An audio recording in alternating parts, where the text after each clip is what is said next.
Thank you, everybody, for joining us. Before we start the show, I just want to remind you to check out Michael David Wilson, a friend of the show. He has editing and writing consultations. Two of the people he has worked with that are worth noting is Josh Mallerman and David Moody for all things related to, again, editing or writing consultations. He's a great source for that. I would go to bat for him. To check out more information on that, it's Michael David Wilson co.uk/editing. And welcome to Dead Headspace, a part of Silver Shamrock's Horrorcast, a podcast network that includes Killing Time with Silver Shamrock and Unburying the Dead, where we exhume classic horror paperbacks for the new generation. That's with me, myself, me, Brennan LaFaro, who unfortunately can't be here for this episode. I'll be here next Monday for John Langens and Ken McKinley, and that's with Unburying the Dead. Stay tuned for that. And I'm your host, Patrick R. McDonough, flying solo, as I just said, tonight. And tonight we are talking with Keith Lansdale. He is the author and screenwriter of a lot of great books, one being Big Lizard, and I saw this other one that I got to get my hands on this hardback of Invaders from Mars with you, your mom, and your dad. So we'll talk about that later if you'd like. But welcome to the show. Say hi, Keith. Thank you for having me. Hello, everybody listening. And let's just jump into it. What got you into horror? So horror is one of those. I don't know. I don't want to say it's like the easy one because it's not. It's got its own challenges, but it seems to be the one that is mostly requested. People like horror. They like that the world that comes with horror. And there's splinters, of course, of even horror. There's the more gory side, and then there's the more you can even go so far as to say there's the comedy side, be the other side. Something's like Shaun of the Dead, perhaps, or love it. Something a little bit more. Just a little bit like a Cabin in the Woods or something like that. Something that's a tongue-in-cheek meta upon itself. That sort of thing. So, it's a big hat, but at the same time, it's something that it seems to be requested more than anything else. People come to me and say, hey, I've got this idea, or how about doing something like this? And before I know it, I've got another horror under my belt here. So you brought up Shaun of the Dead and Cabin in the Woods. Mm-hmm. I love that. First off, both great movies in my opinion, but Cabin is just, I saw it in theaters. Yeah. I thought, because I didn't read the book ahead of time. I didn't know there was a book until recently. Saw it in theaters when it came out, and I was just like, oh, okay, so I think I know what's going on. It's kind of like a ripoff of Evil Dead, but I'm liking it. And then Right. What were your thoughts when you saw that, man? Because that's such a, I wish more people talked about it. It's one of those. I mean, I liked it because it knew what it was doing right from the get-go, and it's one of the few movies that I've seen that's very, very smart. And for anybody that hasn't seen it, so I'm going to be very careful not to give anything spoilery, because I think that's really the fun of that one, is that it is such an unpredictable type movie. So, if I just go, and here's the ending, I think that anybody that hasn't seen it might not get the same enjoyment I got out of it. But it's one of those that there's so many movies that they think they're so smart, they're like, oh, we kept this but that movie, on the other hand, it downplays just how brilliant it is the whole time. And then when you get to the end, you're like, oh, you knew what you were doing all along. And it's one of those movies that I like the way it starts, and I don't feel like that's a spoiler, so I don't give it. But even the start of it, which has this kind of weird Office Space sort of moment, not the movie Office Space, but it's like that. I don't remember if it's kind of like a factory or exactly how it looks, but it's even that specifically was put in there so people would think they were in the wrong movie. Because it doesn't fit, and it keeps that joke pretty much running the whole time. And I just thought it was brilliant while still being a legit, well done horror movie. the ending, like I'm not gonna ruin it, but when it goes to chaos, I love that. Yeah, yeah. I mean, it definitely still has its gore factor. Oh yeah. It's all the tropes, but it hits them in such a well done way. It's such a smart movie. If you haven't seen Cabin in the Woods, that's all you really need to know. Yeah. It definitely hits some creepy moments too, and the dad from Step Brothers is in that, which I love.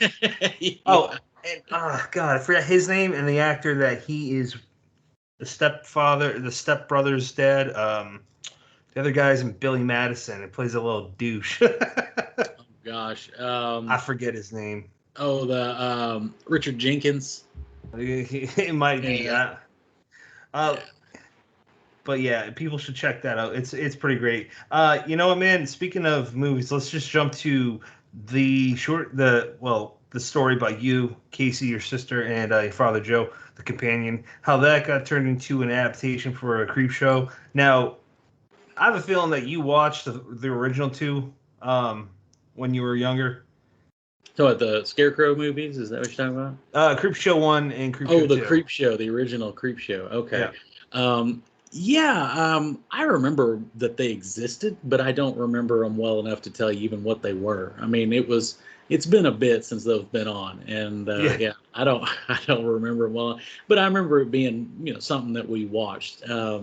Yeah, that particular story was one of those. It was kind of one of those weird moments where I really got to first see what Dad did, because the whole thing was kids writing stories with their fathers. So, however we got selected for it, we all sat down and we were like, well, let's come up with a story. And Dad was very like disciplined in the way that he let me and Casey pretty much come up with everything that we wanted to do. Now he was good about making sure that the story told itself in a way that paced well. Dad was definitely in charge of the pacing, but yeah, it was something that Casey and I really came up with a lot of it. Now the original that we wrote and what was actually filmed was a little bit different. The kids at the beginning of the film version, that there's no other kid.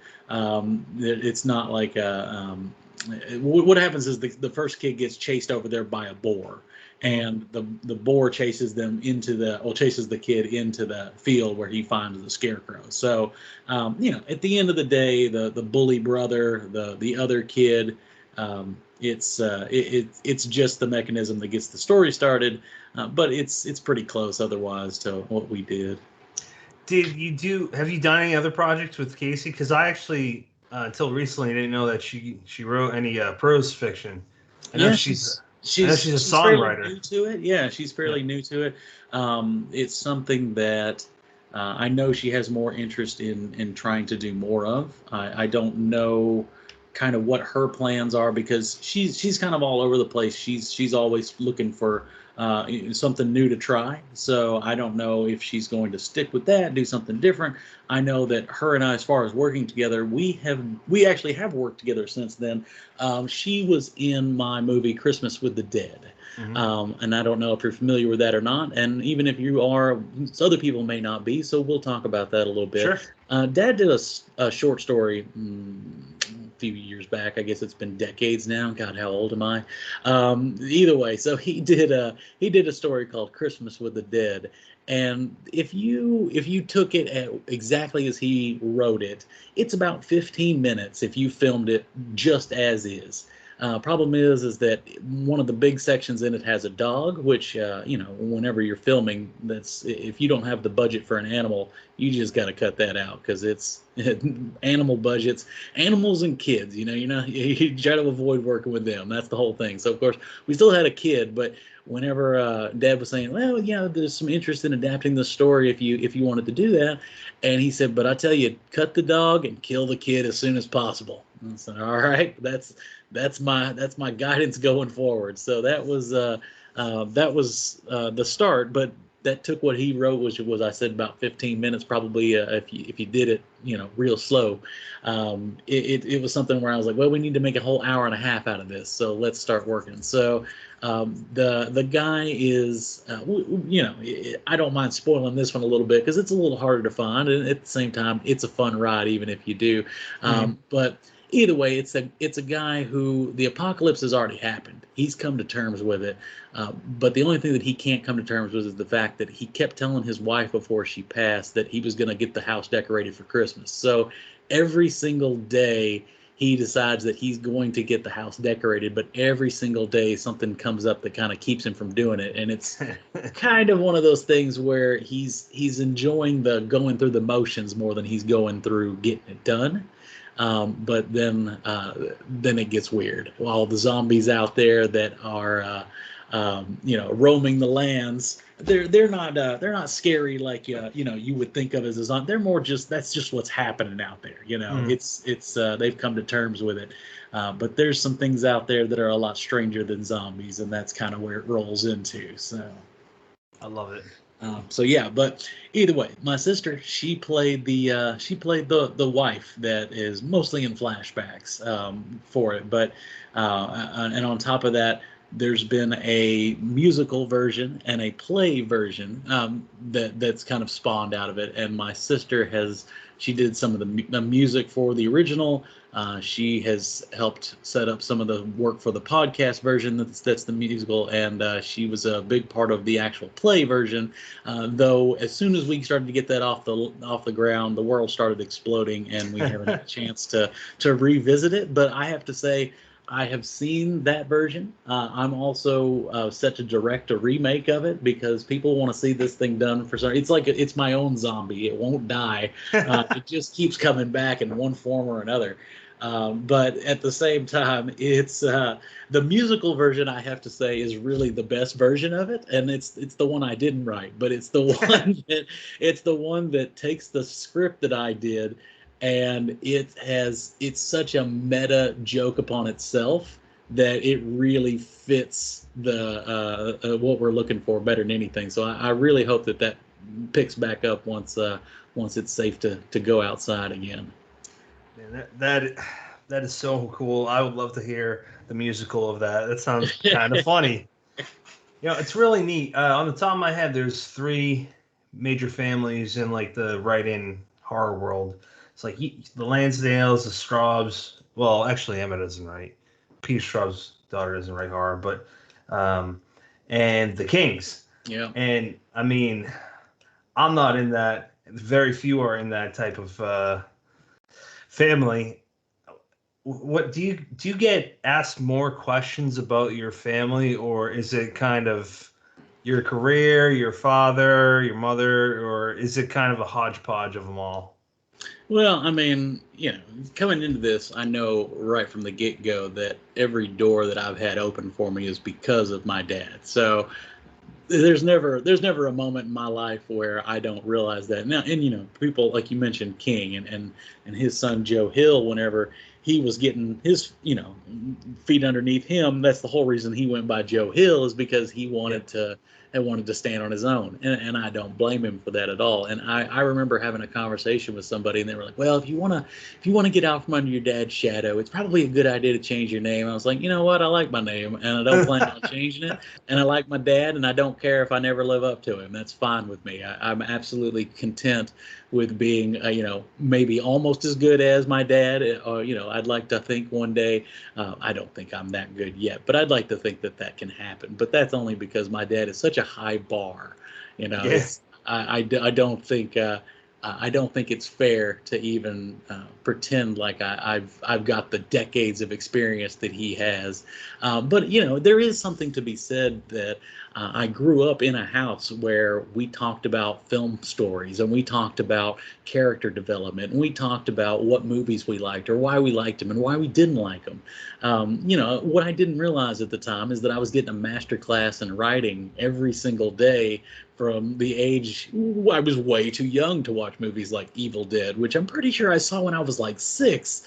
At the same time, I grew up on movie sets and things, so special effects were never like, I have a harder time now thinking that if I do see something terrible, that it's not special effects, because I grew up around that so much that it doesn't quite register in my brain. It's just like, yep, that's a special effect, and I'm definitely not seeing some horrible car crash here. So, Well, when you saw Evil Dead, I gotta imagine you were on the set of Bubba Hotep, which I told you, Dad, is. I'm sure I saw him because, like you, I know you're a big fan of the original Batman animated series. yeah, I ate that shit up every whatever Saturday, whenever it was airing. right, I'm a '90s kid, so like that was huge for me. right. Um, so I'm sure that was my first introduction to your dad, but at a later age, it was the adaptation of Bubba Hotep, and I got the DVD, I got that action figure, and I adore that one. So the whole point of bringing that up is Bruce, with him, Bruce Campbell being on in that movie. Did you get a chance to meet him? If so, Yes, I'd love to hear I did. anything you have to say about it. Yeah, I mean, to be honest, I met him and I was a big fan. But I'll tell you this, and my dad will try to change this story, so don't listen to him. He's wrong. But whenever whenever they were actually talking seriously about casting, him and Don were going back and forth on some names, and they were throwing back and forth. And I remember being somewhere in the vicinity that I knew that's the conversation, and I said, "What about Bruce Campbell?" And I wasn't, but teenager, 14, 15, but I was a big fan of Bruce Campbell. I'd loved all the Evil Dead movies. I liked all the what's that show called, Briscoe County Jr.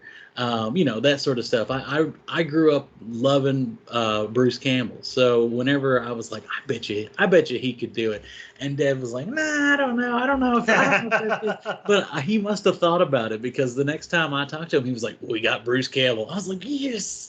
So yeah, and then it turned out that when I was on set, I did get to meet him. There's an absolutely horrible picture of me where this is, I was a very heavy guy for most of my life. So, I'm like this awkward looking teenager, about 16, 17, sitting about 250 pounds. And I'm getting Bruce is next to me in his Elvis outfit. It's just an awful picture, but it's a picture that it's with Bruce, and it's him in his old Elvis get up.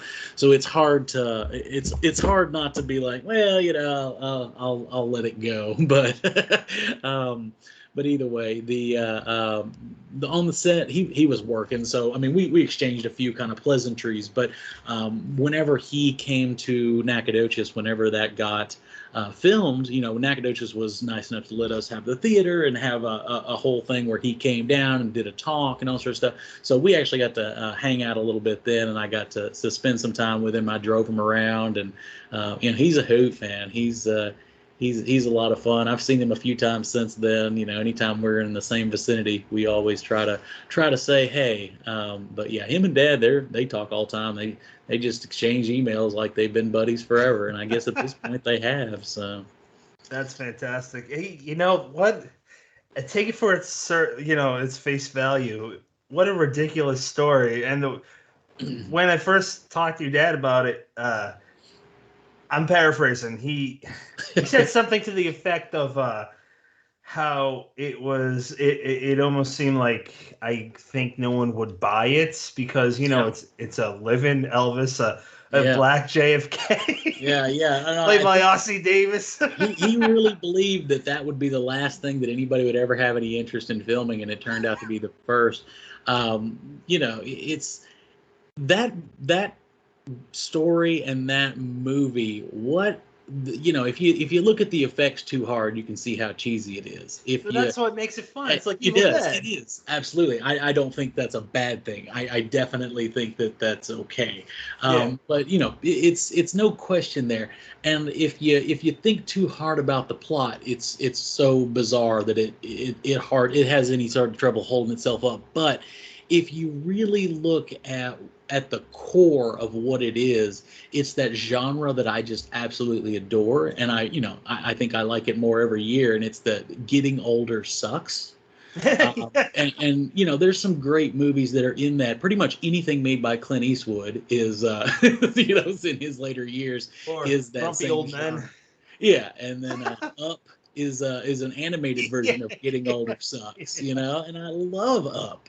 But at the same time, Bubba Hotep is in that same vein of Getting Older Sucks, and there's so much like actual like pain when you really look at how the older generation gets treated, because all the stuff that happens in that movie where the you know the people in that nursing home are being treated the way they are, none of that's exaggerated, you know, none of that is, and that is like, if you took that at face value and took all the horror out and you just had the people in the nursing home and you saw just them shuffling around every day taking their medication, the kids not caring about them, and you know, a lot of them being forgotten and stuff, that's horrible. Yeah. It's horrible, and it's scarier than any damn mummy shuffling around either.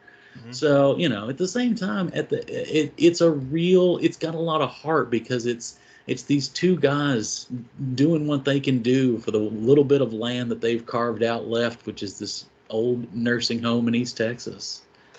And that's what every great story is, man. It's just, yeah.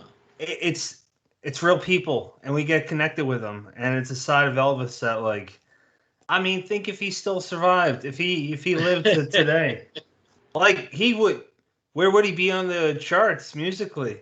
Right. I mean, bands that I adore. I grew up on 60s and 70s rock.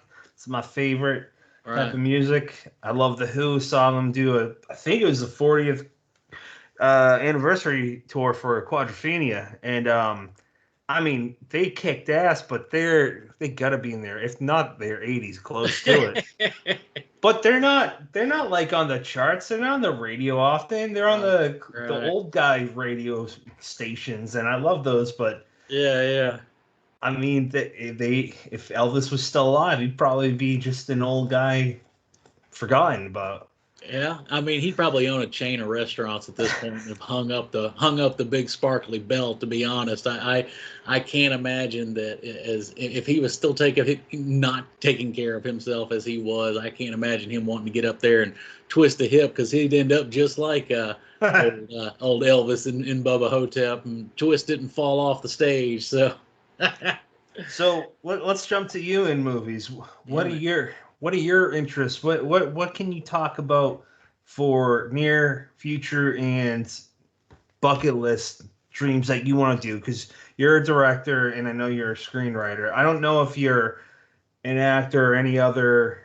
Not to this point. You know, the thing is that there's one of those things that whenever you. You know, I was talking about this here recently. Everybody thinks they can write. Everybody thinks they can act. Everybody thinks they're a photographer. You know, and really, you're a person with a camera. You're a person with an idea, maybe. Mm-hmm. You know, there's the actual talent that comes from somebody who, if you see these people that are really actors, these people that just like become these other people, you realize just how like layered that can be. And that doesn't mean that, you know, nobody can do it. Obviously, people can. They do it every day. But there's so much more to being an actor than just standing there and saying some lines. I mean, I did a lot of, you know, like theater and stuff growing up. So I always thought, oh, this might be something I'd have some interest in. But there's nothing like getting on some of these sets and seeing these people and watching them and going, wow, this guy is an actor. This woman is an actor. It's not something that I am. And that's not to say that I couldn't get to that point if I, you know, dedicated myself to it, but I haven't. So I'm not going to pretend. So as far as being an actor, no. Will I ever be in something? I mean, I think I have a huge potential to be an extra in something in the background. But as far as directing and writing, yeah, I enjoy the hell out of that. The only thing I've directed so far is the new trailer for the Christmas with the Dead. Of course, for the remake, we're calling it Christmas with the Damned. But it has gotten me enough of behind the camera that I realize I do really like it there. It is fun. So I hope that I'll get a chance to do that again. Now, as far as what we've got upcoming, I don't know if you've talked to Dad recently or not, because he does like to plug this one, and I'm happy he does. But there's a story I did a screenplay called The Projectionist, and I haven't heard of that. In some ways, it's there's another genre that I absolutely adore, and Because I don't typically look at genres like horror, comedy. I think those are too all encompassing. I like genres like Getting Older Sucks, and this other genre which is lonely and a little bit of mental health. Prime examples of that are things like Taxi Driver is a great being lonely and mental health. But this is called a projectionist, and it's a guy who he's kind of disconnected from reality in some ways, but it's also because there's some stuff behind the scenes that you kind of see as it goes on. But he works as a projectionist in an old theater that still uses a old projector type camera. You're not going to see those anymore. Everybody's in the digital age now. Right. But either way, it's the guy seems like your everyday normal guy just trying to get through. But as time goes on, you see that he's got some loneliness he's dealing with. He's got some insecurities, and he's got a bit of a history he's trying to learn to digest in some sort of a healthy way. But he's not always finding the right outlets. But either way, Dad is supposed to direct it if we get this off, which will be Dad's directing debut. Which I actually beat him to directing something, so I like to laugh at that because God knows that man's done everything 1,000 times. So the fact that I was like, ha ha, but it's all in fun. The movie, though, it's something that's been optioned several times. Every couple months they say, yeah, we're gonna do it, and then there's a lot of silence. So Dad's getting to a point now where he's like, well, we're gonna figure something out. We're gonna make some changes. We're gonna get this done. And so now it's kind of like, I think that originally they were looking at some bigger cast names to try to get this done, but then as soon as you start getting that involved and the price tags that comes with that, it's a little tougher. So I think he's wanting to kind of structure it down to where it's just more, it makes more sense financially, and more importantly, it makes more sense actually moving forward. So Right. I hope that gets made, because that would be the first thing that I've written that's like got a bit of a budget, because Christmas with the Dead, as much as I adored it, it was we had $10 in everybody's best wishes for a budget. It turned out fun. It's good, but it definitely needed some more money behind it, but which is why we may or may not be remaking it. And The Pale Door that I wrote, I co-wrote that. So it's kind of one of those where, as fun as that is, and as much as I adored doing that, I'd love to see something that's got my name on the written, and without having to share the credits. So I love the poster for that, the last film that you mentioned. The Pale Door. Yeah. Yeah, I'm a fan. I'm trying to see if there was a way to show the poster, but it's too far. No, I could see it. Yeah. So, but yeah, it's the art in that is wonderful. I mean, the fact, from what I understand, I don't know if this was just a marketing ploy or not, but they were saying that was initially something that they had set up as kind of like potential art for a film festival, and then it got picked up and leaked, and then I was like, I wonder if it got leaked or if it got leaked, but whatever, right? You get a buzz when you get a buzz, so some of that has to do with doing that in a smart way. But yeah, no, as soon as I saw the cover, I was like, man, I love this cover. So I'm glad that's the one they stuck with. I don't know if it was the plan all along or not. They don't cut me in on their marketing plans. So yeah, you're not high up in the chain. Yeah, right, yeah. It's the old the writer gets no respect. Well, I definitely hear you on that. So I'd like to jump to a few things, but the first one is something I learned, and again, going back to your dad, is your mom was actually the sole reason and the biggest driving force for the HWA, the Horror Writers Association. Yeah, he said it used to be called How. I'd love to hear from the son's point of view what you can tell us about it, because I am a horror nerd. I love learning all this stuff. So anything you want to share. I honestly probably couldn't tell you anything new that Dad couldn't tell you because I was young enough that I didn't, none of it happened in a spot where I had the mental capacity to hang on to it. But I remember hearing about it several times growing up, and I'll tell you what's really interesting and great about it is that was one of those things that we all knew forever is that Mom had a big influence on putting that together, doing a lot of the heavy lifting back in the day before things like email and stuff were so easily available, doing all the actual making sure that there was, people to write, people to exchange stuff with, everything like that. She was the one who made sure that everything was getting done. And, then as time went on, she kind of just didn't have any interest in keeping up the fight. It got off its ground and it got to where it needed to be. And, then she had no real interest in continuing. But at the same time, it kind of one of those where it felt like she kind of got forgotten and all of her hard work got missed. So it was really nice when she got some real recognition for her work doing that because she really did deserve it. And, my mom's not somebody that, if my mom gets passed over, she isn't one to shake a tree. She's just like, that's the way it goes. But the fact that it did kind of circle back and say, hey, we do appreciate everything you did to get it to where it is. I believe she got like a plaque, but I know she at least got some recognition. I don't remember if there was a plaque or not. That could be just made up in my brain. But I do know that they took the time to thank her, and I'm really happy about that because it was something that we've all known forever, and the fact that now it's more universally known and accepted and appreciated. Anytime my mom gets credit for anything is always great. If you've ever met my mom, she's not one to worry about who's getting credit for anything, just as long as it gets done. Yeah, that's why I brought it up because it's worth repeating. I never knew that. I just thought it was like guys like Dean Koontz and Clive Barker and other names that I heard associated with that in the earliest days. I didn't know it used to be called Hal, and I'll probably bring it up a few more times because I appreciate that. I got a growing audience. I don't know how big it is, but anyone that can hear it that's into this genre, I think should know about it. Yeah, man. Appreciate it.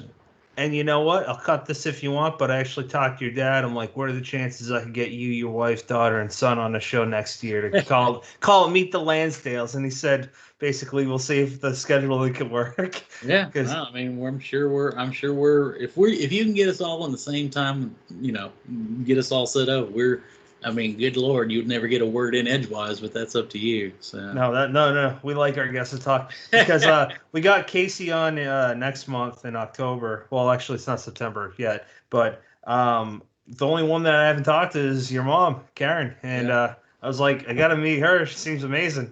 And what's funny is that if you get Mom talking, she'll talk your ear off, and it's wonderful. But mom's not one to really have the spotlight. She's we've kind of managed to get her to come out a little bit here off and on where Dad, they just did that biopic on my dad, All Hail the Popcorn King. Yeah, I don't know if you've seen that or not. I haven't seen it yet. I know what it's about, but it looks fantastic. Yeah. It's a lot of fun, and there were some people that they wanted to make sure and include, and my mom's such a pivotal part in the story, but at the same time, like I said, she's just not one to get in the spotlight a lot. So just being able to get her to kind of talk and stuff like that, it's kind of it's kind of fun because she's always pushed all of us in front of the camera, but she's never been the same. She's always kind of done her own thing. Man, this is the 113th recorded episode, probably, if not, close to 150 guests so far, from newer writers to Peter Straub to Chuck Palahniuk and your dad and so forth. And for at least the guys, I've never actually asked a woman this, and I don't know if I should because I'm probably definitely not going to ever ask this. But for guys, I've asked Peter if he credits his wife for where he is today, and she is credited with a lot to do with it, as is, I know, Stephen King's wife, Tabitha. My wife is for getting me back into reading and writing, and your mom clearly is with your dad. And I Yeah, just absolutely. so, and I've seen it with my own parents that my dad's very strong and whatnot, is a great dad. But I've, from my sample in this life, I've seen every strong man has a stronger woman to back him up. Yeah, man. It's certainly, there's something to say about having somebody behind you that not only supports you but also makes sure that you're staying on track, and more Mm. importantly, somebody that's not letting you slack. I mean, they somebody, and that this isn't. I don't think that this is one of those that's really a behind every strong man there's a strong woman. I think behind every strong person there could be a very strong partner, and that's not to say you have to have it, but I definitely think that even my own fiance, she takes care of me when it comes to if I'm trying to get through a project or trying to get there. She's always making sure that I've got some sort of a time. Are you getting this done? Do you need me to help with this? And she listens to me when I say, well, what about this dumb idea? And I've got that, and she's my first one to read anything I write. I mean, she has absolutely zero interest in some of the things that I write, but at the same time, she's willing to read them because I wrote them. And That's awesome. so and she's very in tune with things that people would find amusing, or people that, and so she's one of those that if something doesn't make sense, she has absolutely no problem going, nah, this doesn't work. And and so she's actually got the talent too. I think that at some point I'll probably have to see if I can get her to write something with me. But yeah, no, Cool. I think that there's something to that, and it's just that um, I think there's a thing that a lot of us do, and it's not to say that this is like, oh, this all single people are like this.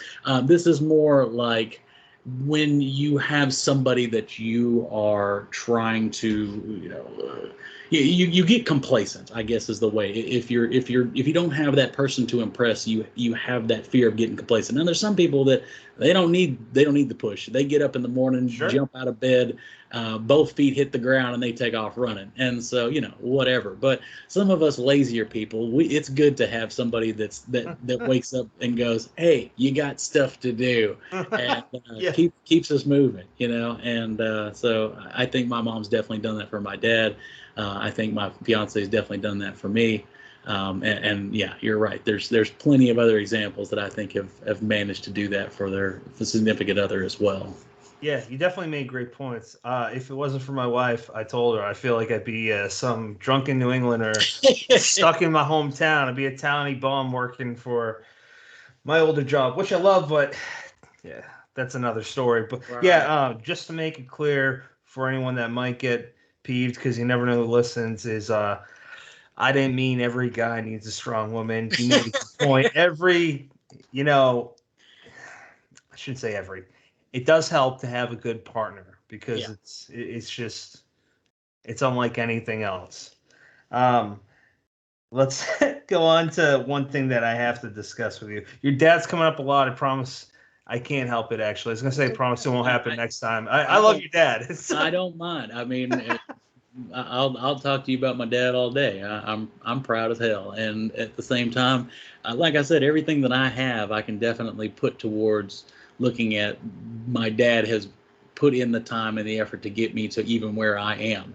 All the talent in the world is not all it takes. Sometimes being able to have the right connections and have the right, being in the right time, the right place, at the right time. He's put himself in such a good spot where he can do that.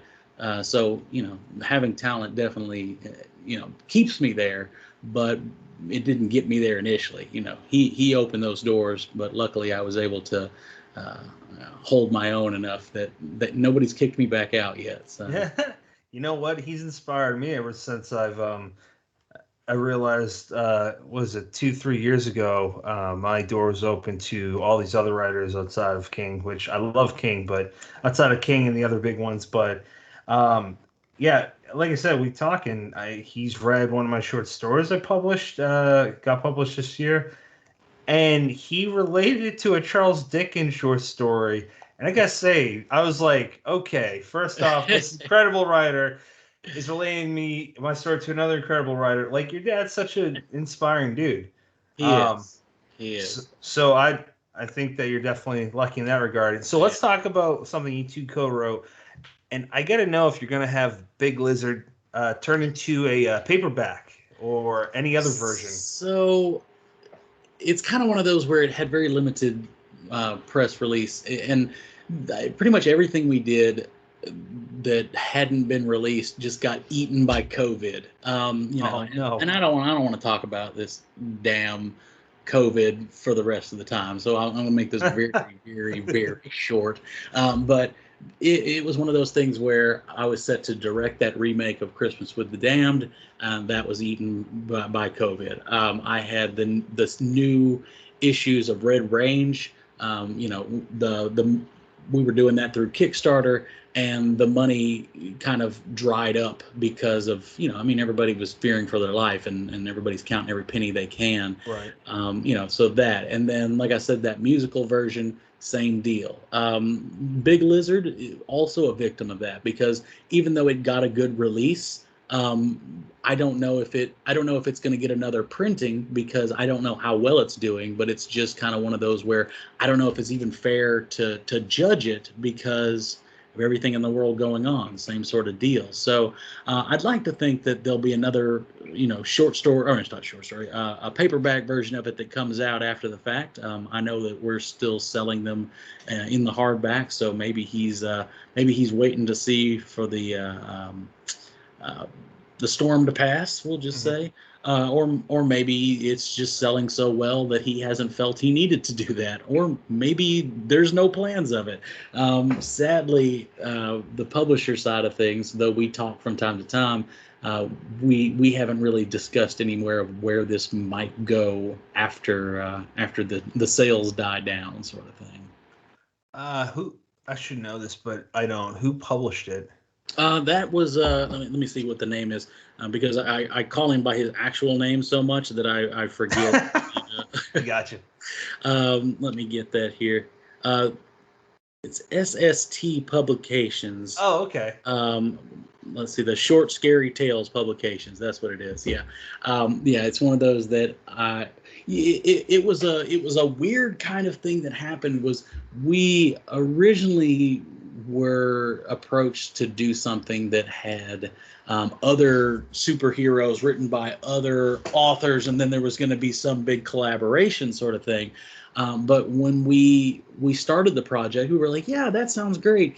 And then there was an amount of words we were supposed to get to and stop. But the problem is that Dad and I still had a lot more story to tell. So we ended up writing it until all of a sudden we looked up and we were like, damn, this thing's novel size. And we're like, we may have accidentally overwritten. So we're going to see about getting this published officially.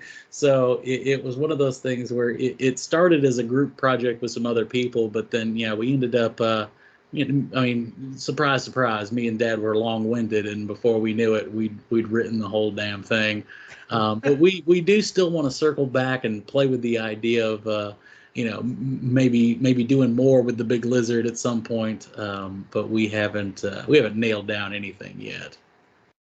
Well, I hope a paperback comes out, because that certainly deserves some attention. It's so neat. Like, all your covers, man, they just seem like a mix of this, and this is the only way I really know how to word it, a weird contemporary but retro contemporary. I don't even know if that's a thing. That's like an oxymoron. Yeah, well, the Big Lizard, and also if you've seen a cover for something that doesn't exist anywhere yet, but it's called My Little Lie. I saw it on your Facebook. Yeah, I love it doesn't that cover. It doesn't exist yet. It needs to. Red Range. They're all by the same artist, so you're going to see a lot of similarities there. But his name is Jacques. That's all he goes by, just Jacques. If you look on anything he does, it's Jacques. Like Seal? Or Cher. But yeah, hey man, he's talented. He can do whatever he wants to do. But the My Little Lie one is a prime example. He came to me and he was like, "Hey, I might have some interest for a comic, but I need someone to write it for me." And I was like, all right. I said, well, you know what? I've got this weird idea that I've been playing around with. It has this other alternate dimensions, a bunch of hidden treasure. It's guys going on an adventure type story. And I said, what do you think about that? And he said, yeah, send me some pages and I'll draw them. So I said, yeah, sure. So I sent it to him. He drew them.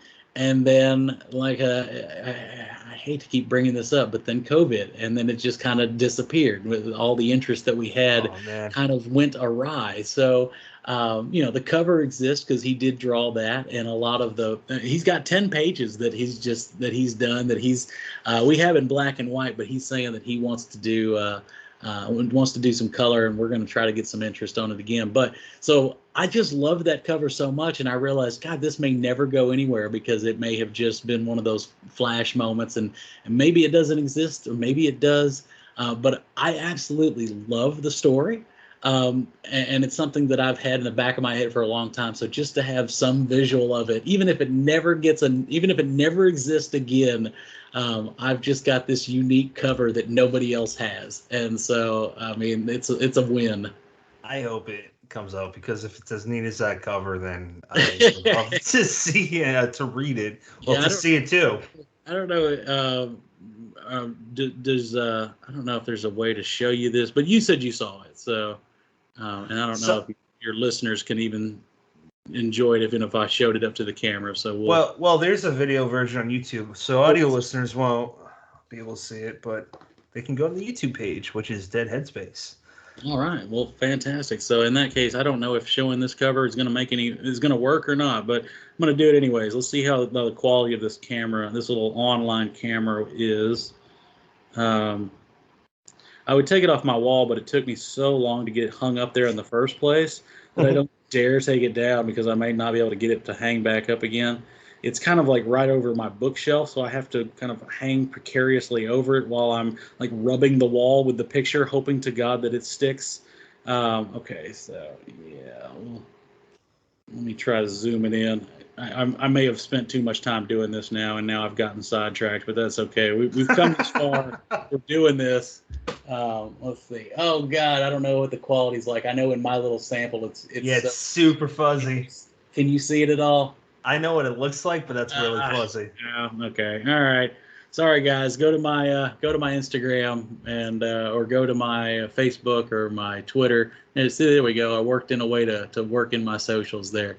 But yeah, you'll see it on there. And if you don't see it, just say, "Hey, where's that My Little Lie?" And I'll send it to you. It's such a neat title too. Yeah, it's actually based on a real thing that happened, but I'm not going to tell you what it is until it comes out because I want that like I don't know what this is. But yeah, it's actually a real event that has fascinated me for years, which is kind of like why I've wanted to do this. But with every oddity tacked on to it. So let's dive into that first book that I mentioned. Yeah.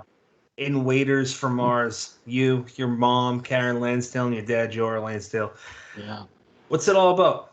Okay, so even as a child, I wouldn't shut up, and apparently one day I decided to walk up and start telling my dad about this story about these ducks that were from Mars and they were wearing waders. I don't know if I knew what a waiter was, but I knew that I liked In Waiters from Mars. And I think that Dad may have heard me saying In Waiters from Mars, and I think that he was like waiter pants, and I was like, yeah, a waiter pants. And I may not have understood what a waiter pants was, but I knew it was ducks from Mars. And so I told him this weird, bizarre story about these ducks that came to Earth and tried to take over, and then it just goes sideways for them. And Dad just thought it was adorable, and he typed it up. And Mom was like, well, what if we did this? What if we did this? And so she helped me kind of come up with an ending that made sense. And Dad typed it all up and sent it in. And somebody was like, yeah, this is a fun little kid story. We definitely want to publish this. So, yeah, when I was like, I don't know, somewhere, I don't remember how old I was, 4, 5, 6, something like that. I wrote my first story with the help of my mother and my father. So, yeah, In Waiters from Mars, Ducks from Mars. It reminds me of Howard the Duck. I don't know what planet it was on, but that was. I remember old Howard the Duck. Yeah, Marvel's gonna invest in They are. They've already hinted at it a couple times. They're testing the waters for sure. They're most definitely trying to see, will the audience turn on us if we do something this ridiculous? But I think they realize that people find it amusing. So I definitely know there will be a Howard the Duck movie coming. I can just feel it in my bones.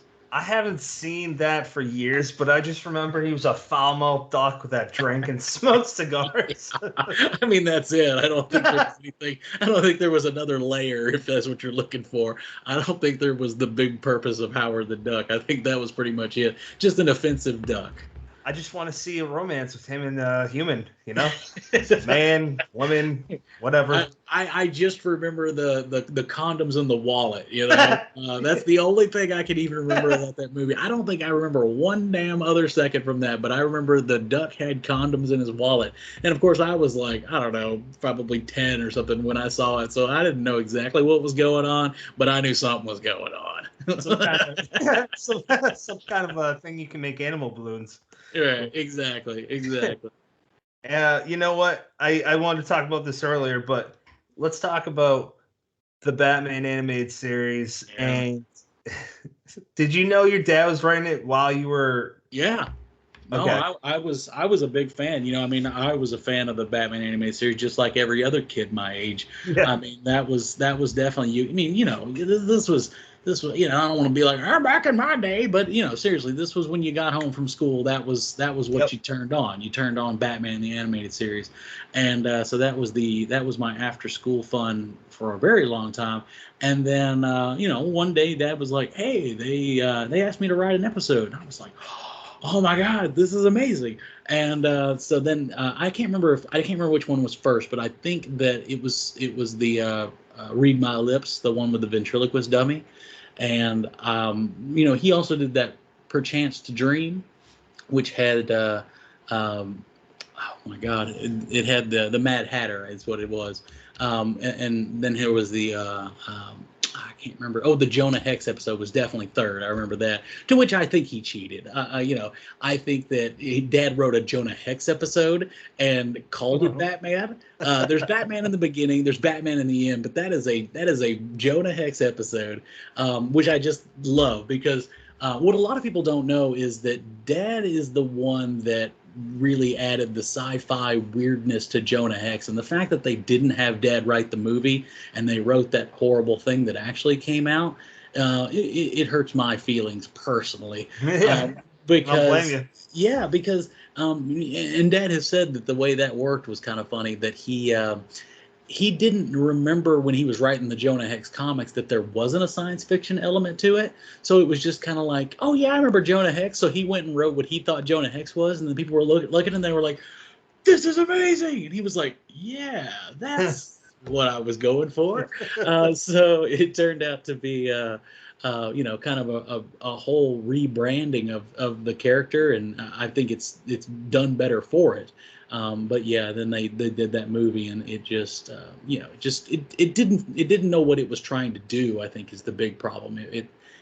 I don't remember if I even got through the whole thing, but it didn't understand what it was trying to accomplish. And that's not to say that there wasn't a lot of talent involved. I never want to look at it that way, but I definitely think that they messed up by not having Dad do that, because he had really put that new life into it. There's a couple Batman movies that I feel like you're describing right now. Didn't know what they were trying to do.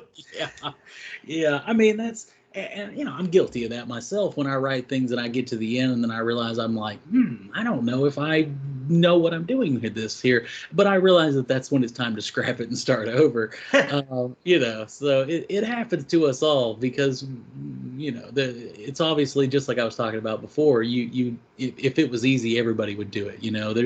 There's something that's really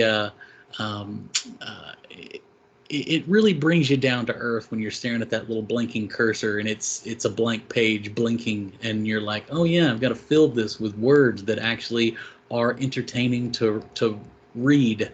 So and it's something that I luckily get better at every time I do it, but it's not something that I think anybody who's going to do the first time. I mean, Dad'll tell you about all the rejections he had when he got started, and though now he's gone and probably printed every one of those rejections, but Yeah, right. because it was kind of his unique stuff, and he's written some that he was like, oh, this is not good, but at the same time he's so damn good now that even his failures are fantastic. So He writes like, it's gotta be like four. It feels like 4 damn books a year. he does. He writes faster than I read. I'm literally never going to catch up until the man dies, and I hope he never does. But by God, that man writes. I don't understand. I mean, he does, and anybody on here that's an aspiring writer, I can tell you the secret to it right now, and it's to sit the hell down and write words on a page. And I know that seems incredibly basic, but by God, that is really the trick that he has done. It's what he's taught me. It's actually going through the time to say, I'm going to sit down and I'm going to put a certain amount of words on this page, and then he's done for the day. And he does that, and it's not like he puts in 8, 9, 10-hour days like some of these people. He puts in 3-hour days, maybe maybe 4, but then he's done for the rest of the day. Just kind of hangs out and does what he wants to do, but at the same time, awesome. He sits down every damn day. I mean, he was just on vacation and he was writing me, and he was like, I got my words in, got my pages in, and I'm like, Jesus Christ, man, like you're on vacation, put it down for 5 minutes. But he won't, and his honestly, the man would be happy as hell if he died at his computer. I mean, he would. I can relate to that. We're gonna find his ass with a cold cup of coffee sitting next to his computer with his face on his keyboard hitting the J key for 300 pages, and and he couldn't be happier if that's how he ended up. But obviously, I hope it's no time soon. I'll go on record saying that of all the writers that not only I like, but that are alive today, he'd be the one on the very top that I'd say that guy needs a TV show. Because it's like he's funny, and I swear I'm not kissing ass. It's just this is how I feel. He is. He's funny as hell. I'm pretty sure it was Brian Keene that said like, and if it wasn't him, it was someone else. But I know Brian Keene. He'll happily take the credit. So. I'm pretty sure it was Keene that said that for a while he was hesitant about coming off like he's kissing ass, and I've been called the ass kisser before, but I just say how I feel, and I get people on my show who I want to talk to that want to talk to me. So I've had your dad on a lot for a reason. I love the guy. I think he's amazing, and for a TV show, he'd have super funny things to say. He probably would kick a few people's asses. Then he'd just eat tacos with Gabino Iglesias. Yeah, he's a character. There's no question. I mean, it's definitely one of those. I mean, I grew up in that household. I saw that TV show. Some episodes are better than others. I'm sure. But at the same time, yeah, no, it's one of those things where I always thought that the universe was doing its own thing. So, with Dad, it always felt like we were all marching to our own beat, and it's definitely something that. If you get Dad going, boy, that man, he's a funny guy. He'll get you laughing. Just steer him away from the dick jokes, because once he gets started on those, there's no end to them. Much like the dick jokes. We have not discussed dick jokes. Oh, well, let me tell you, there's fertile ground there. Oh. That's a double entendre. So Richard Chismar actually we started talking about fart jokes, and before I started talking with any authors, I used to be nervous as hell when I first started this show, and it's almost 2 years in, and oh holy shit, it has almost been 2 years in, May 27th, 2020, but I was nervous as hell, and I just had all these authors at a pedestal, but you know what? Everyone is they're just people. Oh yeah, absolutely. I mean, those guys are idiots that love dick jokes and fart jokes. Right. I mean, it's definitely one of those things where his humility, the fact that he there's some things that are really humbling about my dad, and the fact that whenever he meets people, I watch him all the time, whether it's a fan, whether it's no matter who it is. He doesn't ever look down on anybody. If it's some writer who's still trying to get published, they've never been published before, and he comes up, that man will pull up a chair next to him and talk to him about everything that he knows. He will say, look, maybe this is a way to think about it, maybe this, or he'll just talk to him about, how's your day? And the thing is that there's never a moment where it feels like it's forced. I mean, he's always happy to meet just about every damn buddy. I mean, he really is. Sometimes it's hard to get him to the car because he won't stop talking to people. But at the same time, he's very genuine, and it's really nice to watch that, because it shaped who I am, and I'm sure it shaped my sister, and there's no question that we are better people for it. I've only had email exchanges with Casey, but talking to her. I would probably say about my sister too, but or my brother. But talking to her, she just seems just as friendly as you and your father. And he said something to me a while ago, and it stuck with me. That basically he and again paraphrasing, said that basically I'm one of his tribe, because he sees it in me that I'm not someone that says, oh, I want to be a writer, but haven't written. Like I've written for almost 10 years, got probably 1 million words by now, and got only 4 short stories published. Yeah, that's the way that's my path. Yeah. Everyone's different, but to hear him say that, I'm like, wow. It changes. It gave me more confidence. Yeah, absolutely. I mean, I am a big, strong believer in the amount you have published is not any sort of like validation of who you are as far as talent goes. Right. There are people that are way more talented than I that will probably never be published. There are people that are lesser talented than I who have been published, and multiple times. That's not to say that any of these, like the people with less talent, I don't think that they mean bad.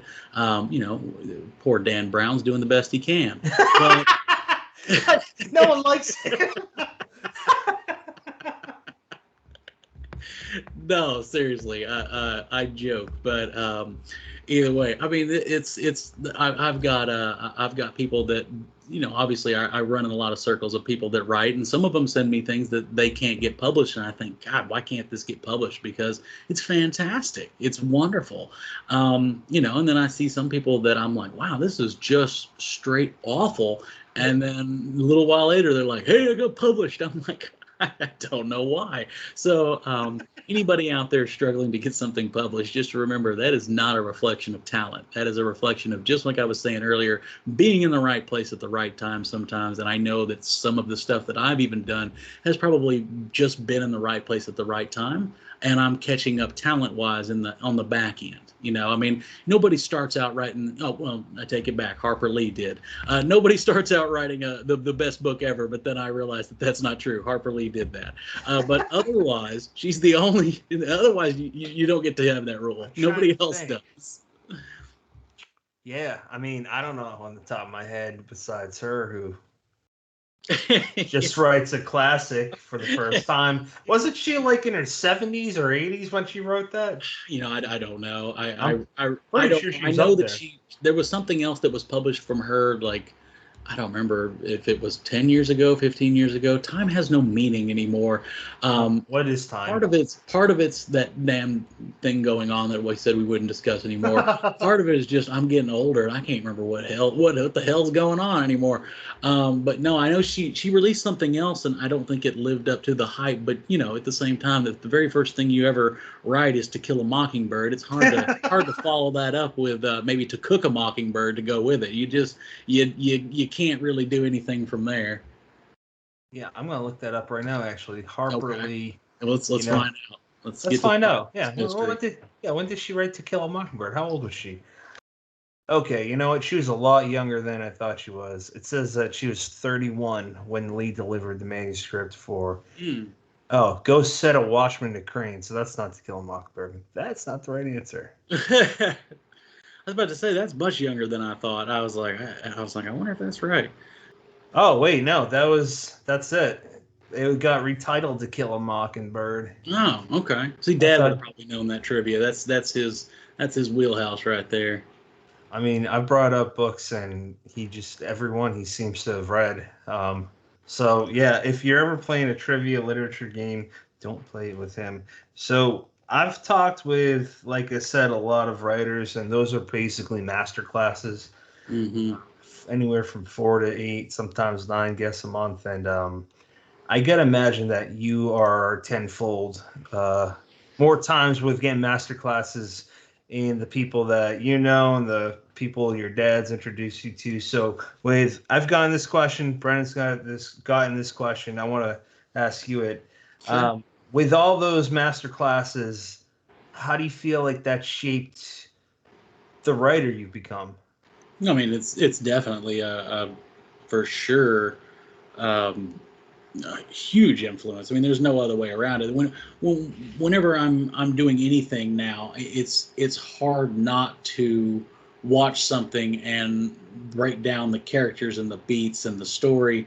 It's I'm turned into my dad, where it's kind of like something comes up trivia wise, and I'll be like super excited to tell my fiance, and she's just like, I don't really care. I just want to watch the movie. And so, it's one of those things where whenever I am go to his house to watch something, and he does that where he starts talking about the trivia, I'm like, yeah, yeah, no, I'm absolutely this man's son. There's no question there. That, that's great. You know what, man? Like, I love watching behind the scenes and all the practical effects and stuff, but I can't catch it probably nearly as good as you can. But when you can, I just kind of chuckle to myself. I'll tell my wife because I talk so damn much. I'm sure I could be like in a adopted son to you guys or whatever, and I'd fit in as far as talking Yeah, wise man. goes. You just bring the popcorn. We'll do it. I don't have the southern accent, but I'll try to fit in. But That's all right. We'll forgive you. you know what? I need someone else to talk to about this stuff that the missus doesn't give a shit about.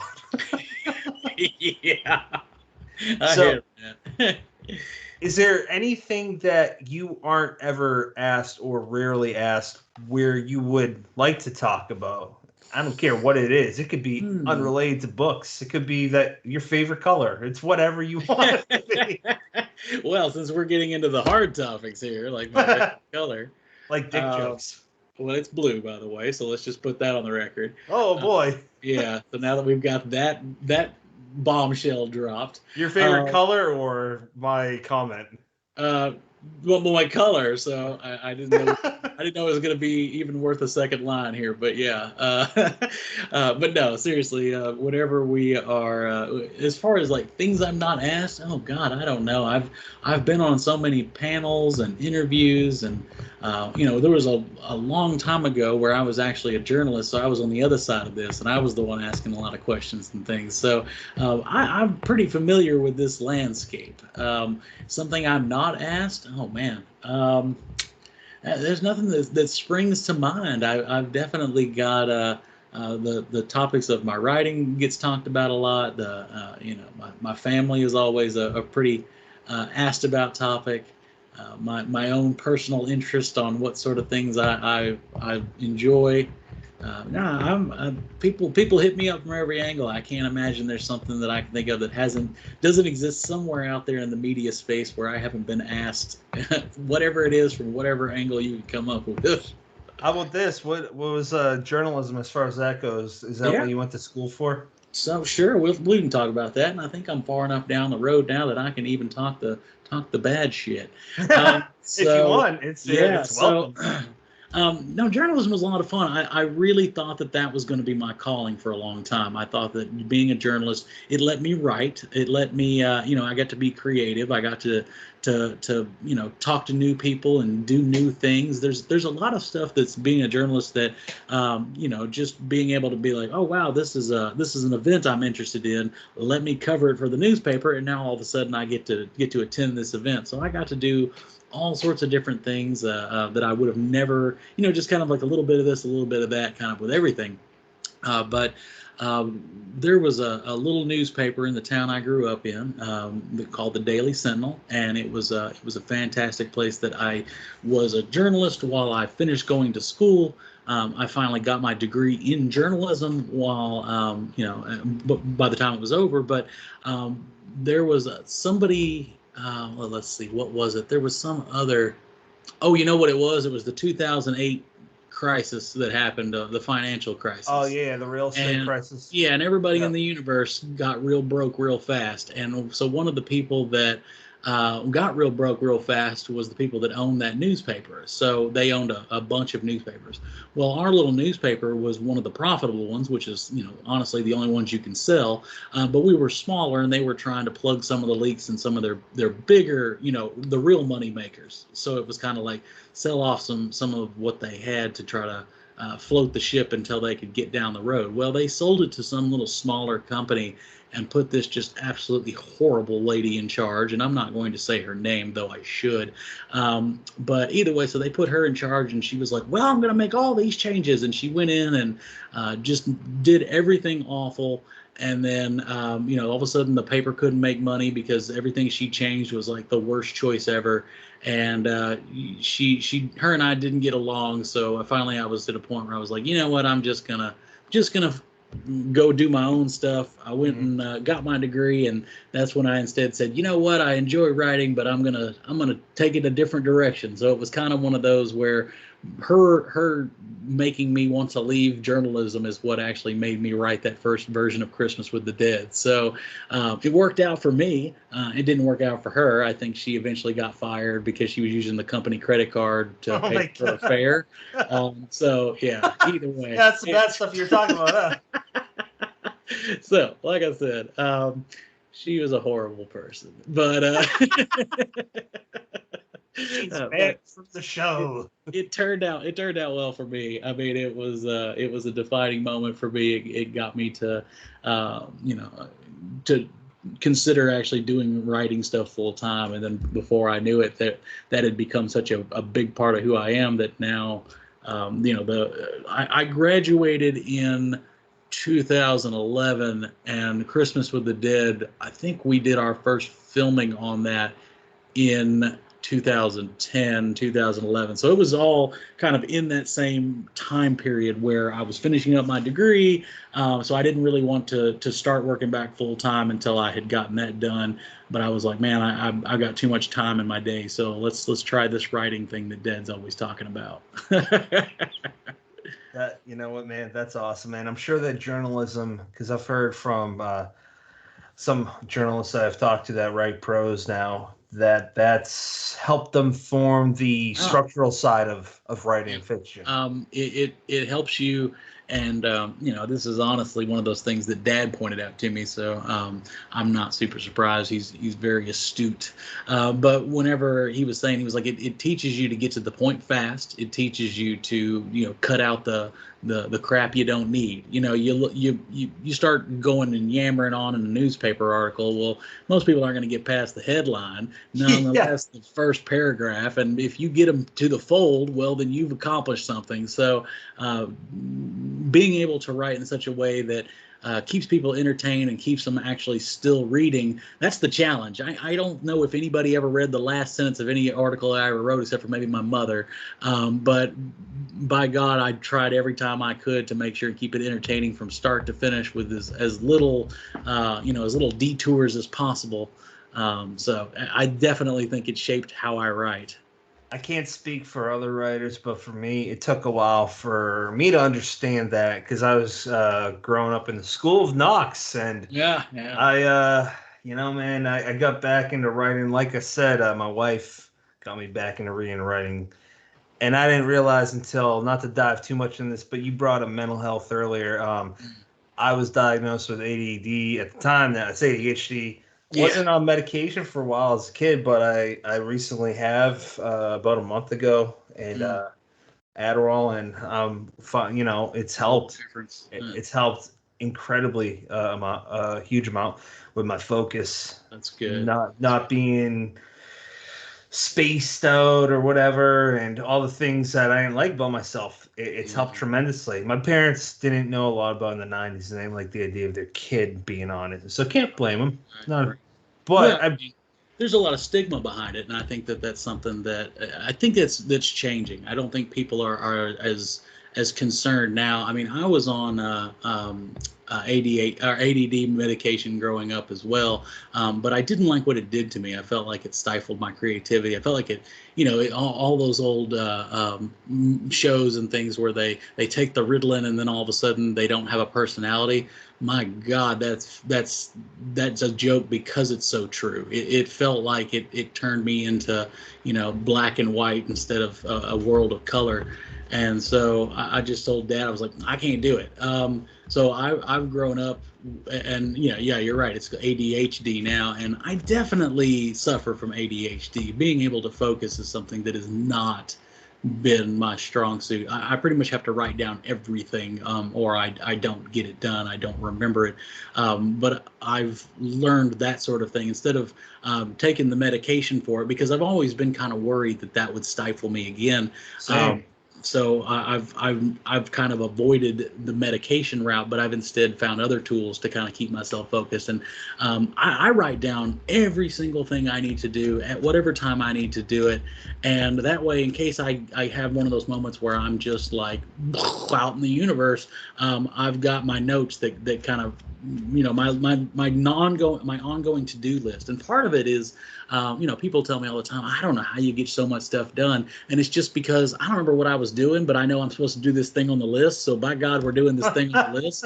And that I look up and I'm like, oh, made it through the day. But it's literally just my brain has been trying to get through this list that it never ends, but it keeps me focused, and it makes sure that I'm always got things to do. And I'm just whatever it is, I write. I put on there when I need to write. I put on there when I need to eat. I put on there when I need to sleep. No matter what it is, because if I don't, then I just wander off into the abyss. Very familiar with it. But yeah, I went the other way, where I just figured out the best way that I could use my own tools to get me through. If I lose my phone that has all my notes, you'll find me wandering around somewhere lost, because I won't know what to do with myself. So that's why I brought it up too. If a guest is comfortable talking about it, I'll talk about it more, because for the longest time, especially in high school, I thought I was too stupid to get reading. There were two books that stuck with me: Great Gatsby and Animal Farm. Everything else, Shakespeare, I was like, I guess I'm too dumb for this. Or anything else that was assigned to me, I thought it was me. And I talked to my wife. She's very educated in this field.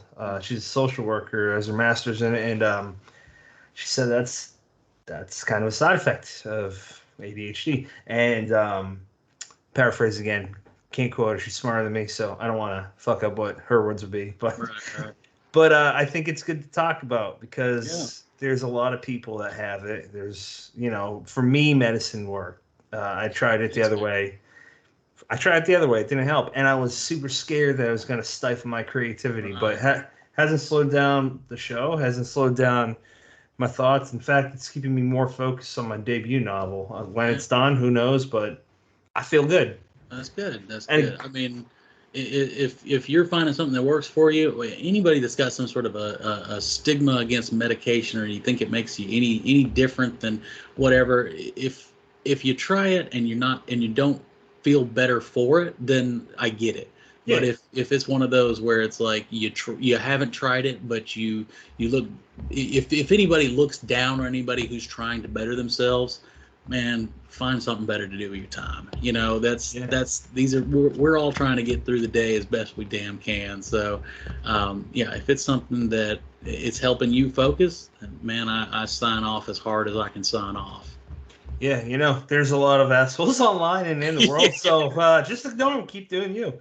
You know what, man? Now's the time where we wrap down, and just a few more questions. And I'm going to go with, what are you currently reading? Funny enough, and I've got it right here, and it's of course a Lansdale, Edge of Dark Water, which, like I said, this man writes faster than I read. I'm currently doing that one. Whether or not it turns into more than just fun reading, I don't know yet, but maybe. But it's too early to say anything for sure. But that's the one I'm currently reading. I'm about halfway done with it now. Hope to be done soon. So. I just finished about 2 weeks ago his chapbook that came out with Death Set Press on the Reverend. I loved it. It just, goddamn, I reread pages after. It took a lot longer than it should have, but I don't care because I kept rereading pages. I was like, these simple words that are in this order is just so cool. Yeah, no, I know how that goes. I mean, it's definitely one of those things where it takes a lot to focus myself to actually sit down and read. So, I just started by setting myself as like, look, I'm going to read this many pages, however long it takes, and I didn't start with a lot, but that way. Whenever I got to a point where my brain would learn to focus for that long, then I could keep increasing it. Now, luckily, I've been doing this for enough time now that I can sit down and read, a good probably 50 pages before my brain decides that it's mush and it wants to get up and do whatever it does. But if you sit down and read 5 pages a day, you'd be surprised if you look up here in a month or two, you've read the whole book. So. Yeah. That's the problem there is it feels like it's an impossible task, especially if you are somebody that has trouble sitting down and reading, but you just read 5 pages a day. I promise if you keep doing that, you will eventually run out of book. Yeah, absolutely. You know what? Now's a good time to talk about this is the last month I haven't written very much at all due to medication, old medication that I should have been on, so I'm waiting off for that new one. Some other personal stuff that no point getting into online on here, but yeah, I got you. I reached out to your dad because I trust him and he knows what he's talking about, and I just made it short and sweet. I didn't get into the details, and he said that it's okay. Sometimes this stuff means too much, or sometimes it means too little. But he's like, write one sentence, and he's like, seriously, write one sentence. And I bring up all this because it'll happen to all of us, burnout and such. One sentence, write it, you get it out of your system. And if you don't write another sentence, too, is great. Yeah. And I never thought of that because I always try to do more. And I tried the Stephen King thing where it was like 2,000 words a day, and that burned me out, man. Yeah, no, I mean, that's nice if you can do it, but I can't do that either. Everything I do is all the energy I have comes in short bursts. So it's kind of one of those where I can do just about any damn thing for about 20 minutes, and then after that I just wander. And so what I do is I set up a lot of different 20-minute tasks, so I do a lot of different things. But yeah, one of the things I do, I try to set myself in the morning, every morning, is I'm going to write, and I'm going to write a page, maybe 2 pages, or until I just kind of stop, kind of run out of my own motivation for the day. Right, but as long as I'm sitting down and moving it forward every day, eventually it gets to the end. Eventually you do get through with it. So.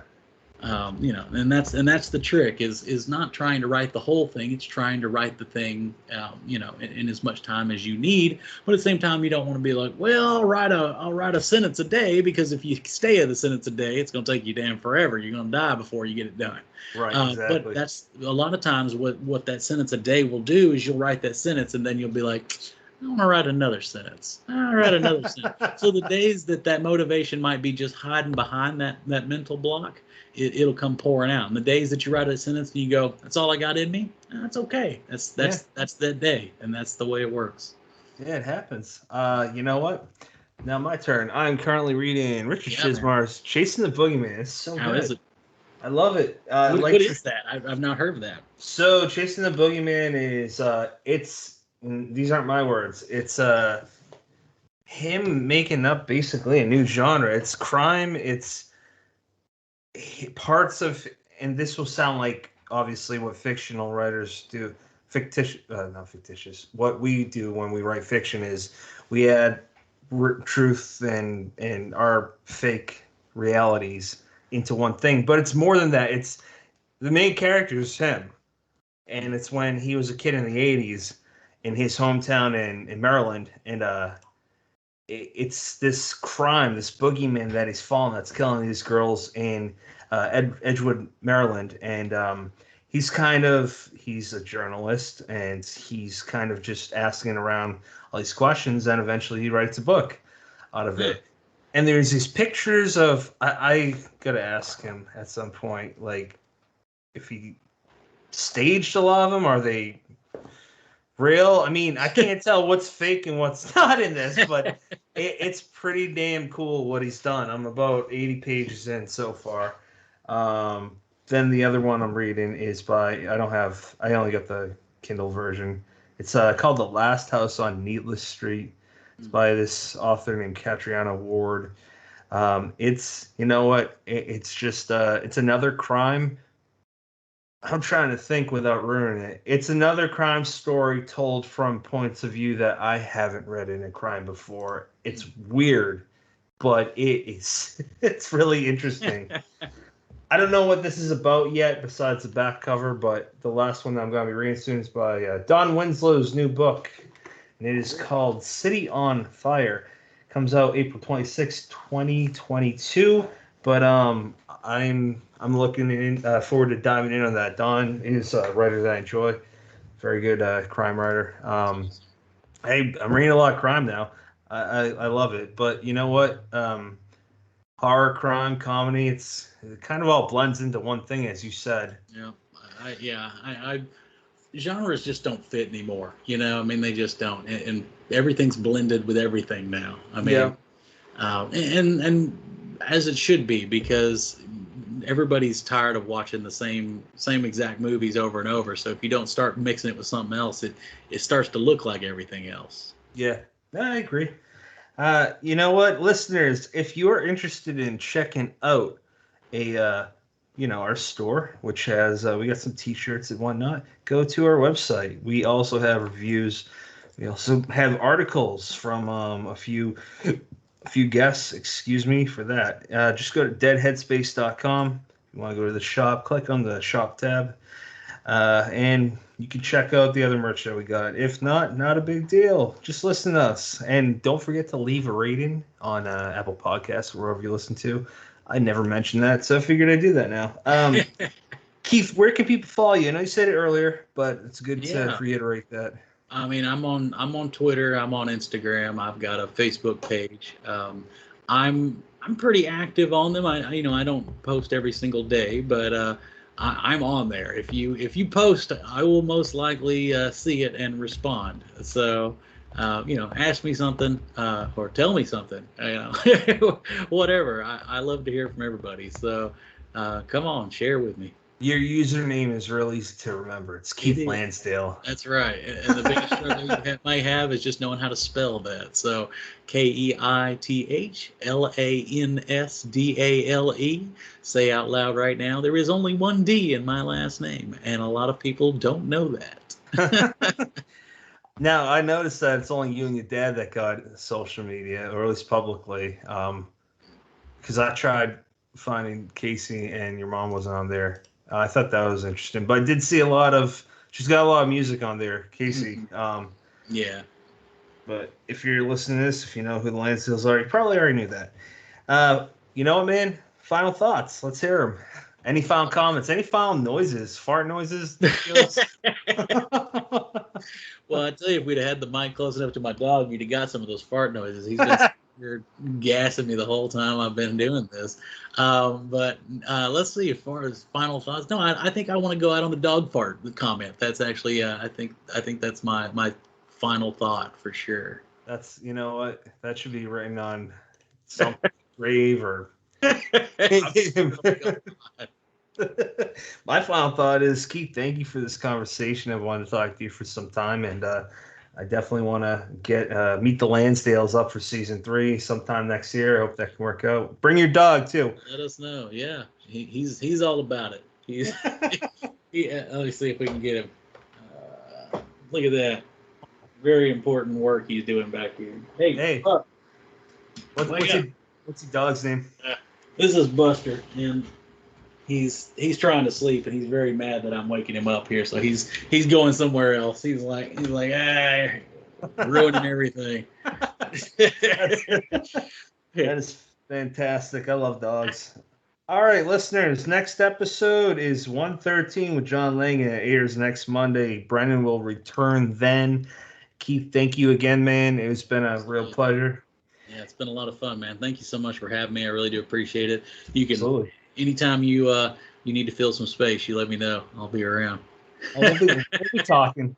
I got like plenty that. of questions. I want to push for that paperback for Big Lizard. Hey, man, you just tell me where to sign, and I'll be on board with that one. Listeners, thank you for joining us. You have many podcasts to choose from. Thank you for picking us.